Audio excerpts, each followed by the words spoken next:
Hiya! Hello, and today we are going to be looking at the book Lost in Place by Mark Salzman, starting at chapter 10.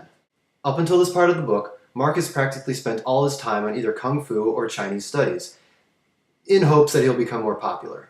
Mark is portrayed as an unpopular kid at school. It never mentions him having any friends, and whenever he asks girls out, they always say, "Oh, you're more like a little brother to me." Mark's family hasn't been very supportive of his goals in becoming a Kung Fu master either. When they look at him, they see him more as their weird child who runs around in oddly colored pajamas. Mark does, however, make a friend while learning Kung Fu. His name's Michael Dumpsy, and he seems to be Mark's only friend throughout the whole book. Mark and Michael bond through Kung Fu and through the lessons that are taught by their kind of harsh Kung Fu teacher, Sensei O'Keefe.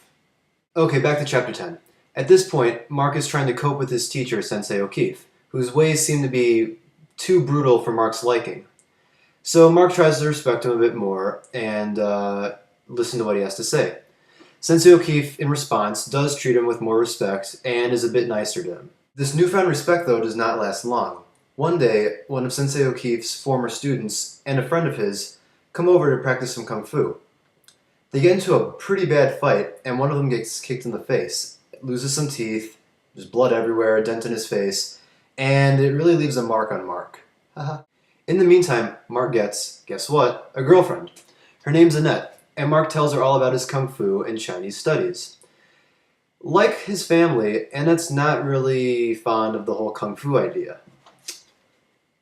And Mark says, "To my adolescent male confusion, I realized that she seemed less interested in my Kung Fu skills than in my study of brush painting and calligraphy." It's actually kind of odd.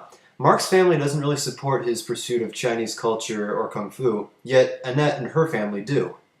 Michael, on the other hand, isn't very fond of Annette because he thinks that she'll get in the way of Mark's training for Kung Fu. One day at Kung Fu practice, Sensei O'Keefe wasn't in such a good mood, and he decides to teach the class how to knock somebody out. He picks Michael as a volunteer and cuts off his air circulation. Michael passes out, and then as a way to teach the students how to revive a knocked out person, he slaps Michael in the diaphragm. At that point, Mark is like, I quit, I'm out.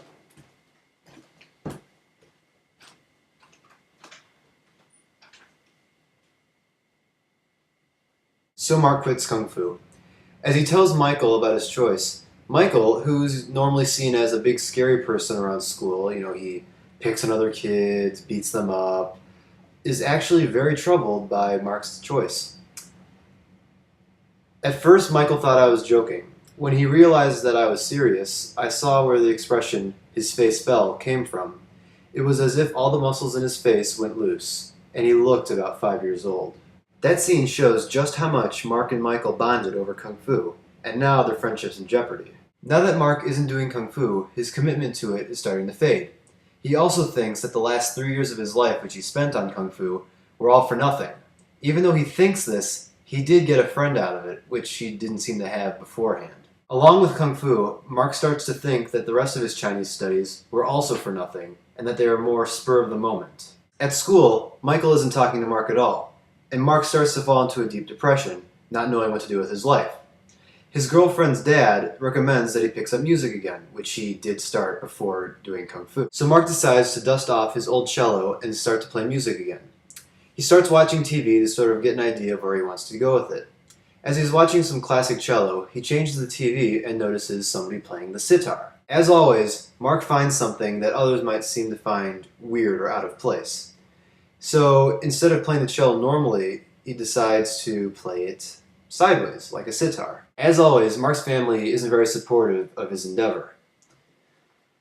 My mother was overjoyed when I told her I was serious about the cello again, but less enthusiastic when I showed her how I was playing the instrument.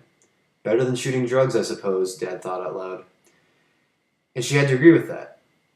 Erich, which is Mark's brother, his only comment was, "Leave it to Mark, out of the frying pan and into the fire." Soon after, as Mark always does, he gets another spur-of-the-moment idea.